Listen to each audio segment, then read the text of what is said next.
Pemirsa, Gunung Semeru di Kabupaten Lumajang, Jawa Timur erupsi sore hari tadi. Awan panas pun meluncur lebih dari 8 km dari puncak kawah. BPBD setempat dan PVMBG melaporkan terjadi kenaikan tingkat aktivitas Semeru dari level waspada ke siaga sekitar pukul 4 sore tadi. Guguran awan panas dengan amplitudo maksimum 40 mm terus meluncur sejauh 8 km dari puncak kawah melewati jembatan Geladak Perak. Jembatan ini jadi penghubung Kabupaten Lumajang dan Malang. Tapi jembatan ini sudah dikosongkan dari pengendara yang melintas untuk mengantisipasi jatuhnya korban karena kondisi yang seperti Anda lihat ini, pemirsa, awan panas yang begitu besar dan juga sangat berbahaya.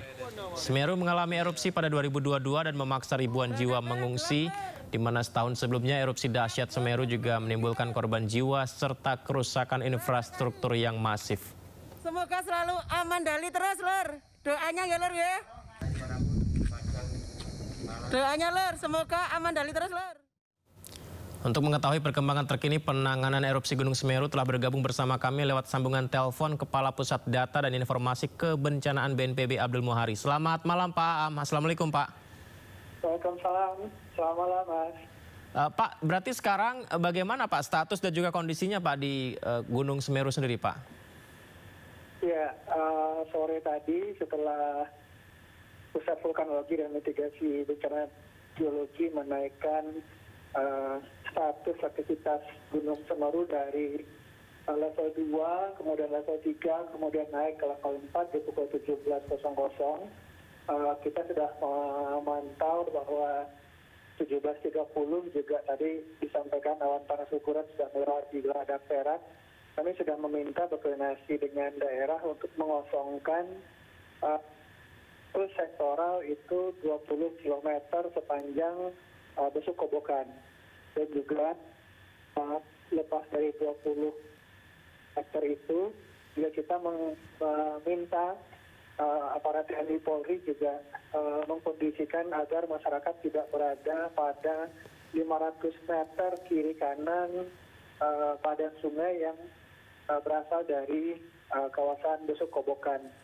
Ini kita juga berkoordinasi supaya aparat Polri menutup untuk sementara akses-akses jalan yang memungkinkan masyarakat atau siapapun bisa masuk ke kawasan yang tadi 20 km secara sektoral maupun secara umum 8 km dari puncak, Mas.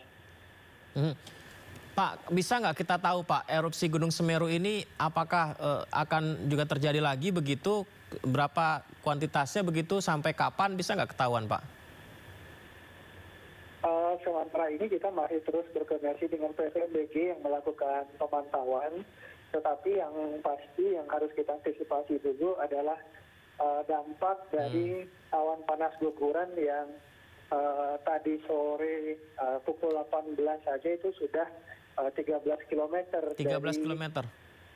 dari puncak.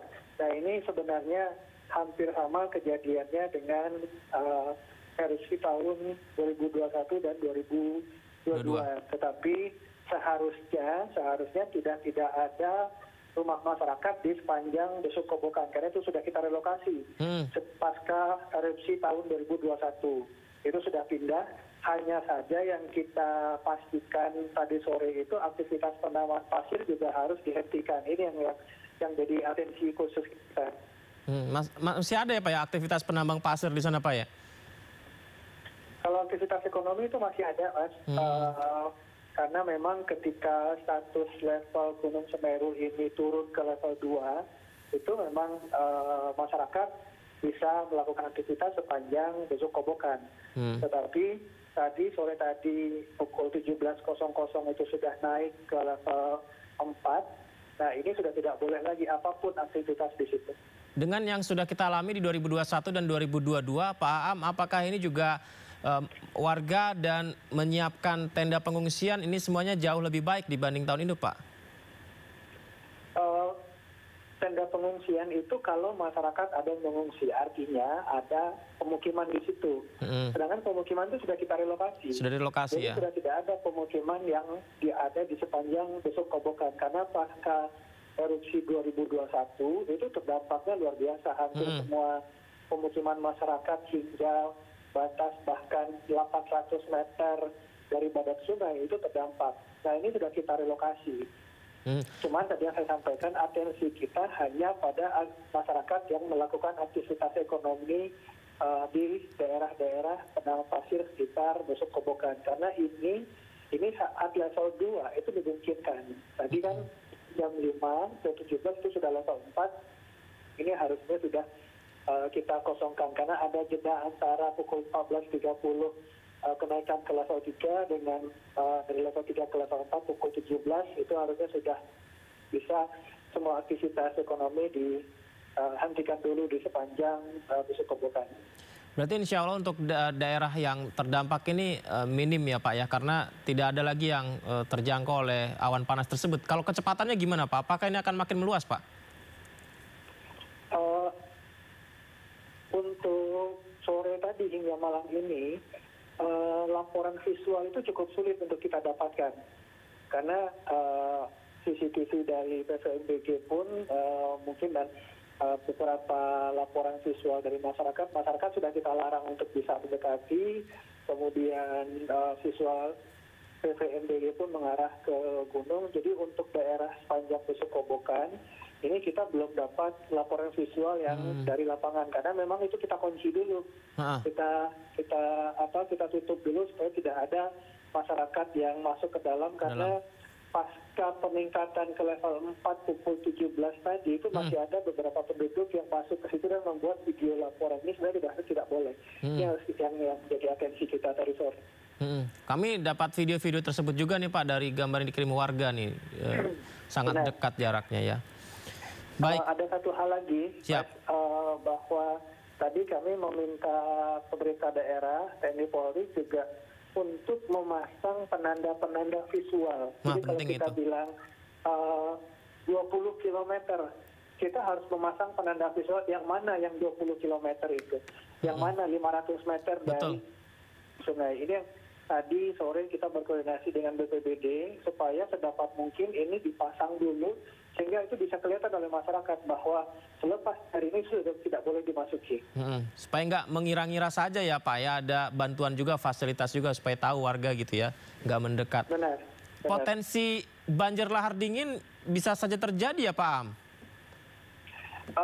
Bisa terjadi karena kondisinya dari kami menerima laporan perakiraan cuaca dari BMKG itu sekitar kondisi puncak itu hujan ringan hingga sedang. Nah kalau ini berlangsung menerus lebih dari 2-3 jam itu ada potensi ke sana. Ini kita masih tetap memantau update perakiraan cuaca dari BMKG supaya nanti daerah-daerah ini memang benar-benar kita kosongkan karena jangkauan dari awan panas guguran itu lebih kurang akan sama dengan jangkauan banjir lahar dinginnya nantinya. Jadi kalau misalkan kita memang bisa pemerintah daerah sudah memastikan jarak 20 km sepanjang Curah Kobokan dan 500 meter kiri kanan badan sungai itu kosong, insya Allah itu kita bisa memastikan keamanan masyarakat. Bismillah, semoga tidak ada korban jiwa ya Pak dari peristiwa ini dan semoga aman Pak semuanya. Pak Am, terima kasih Pak. Kami pantau terus ya Pak informasi selengkap dari Pak Am. Terima kasih Pak, selamat bertugas lagi Pak.